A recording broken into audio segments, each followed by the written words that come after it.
ఆంధ్రప్రదేశ్లో కూటమి ప్రభుత్వం, ముఖ్యంగా చంద్రబాబు నాయుడు గారి ప్రభుత్వము పరిపాలనా పరంగా అట్టర్ ఫ్లాప్ అయింది, పూర్తిగా విఫలమైంది.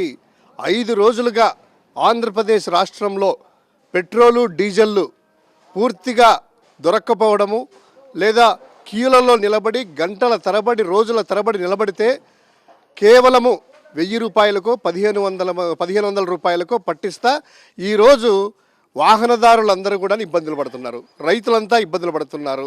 అదేవిధంగా ఈ నిత్యావసర సరుకులంతా కూడా సరఫరా చేసేటువంటి బండ్లకు కూడా లేక, అంబులెన్స్లకు కూడా డీజిల్ లేక పేషెంట్లు ఫోన్ చేస్తే ఎక్కడికక్కడ నిలిచిపోయినటువంటి పరిస్థితులు.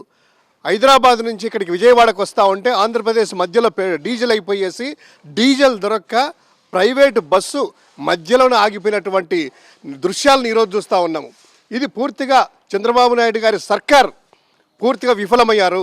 తనేమో 40 సంవత్సరాల విజనరీ అనుకొని 4 సంవత్సరాల ముఖ్యమంత్రిని బాంబేలకు అక్కడికి వెళ్ళేసి ప్రైవేట్ కంపెనీలకు మేనేజ్ చేసుకొని అవార్డులు ఏదో తీసుకుంటూ అక్కడ ఆయన జల్సాల్లో ఉంటే, ఇంకొక మంత్రులేమో బృందాలుగా వెళ్ళేసేసి విదేశాలలో ప్రభుత్వ సొమ్ముతో జల్సాలు చేస్తూ ఉన్నారు.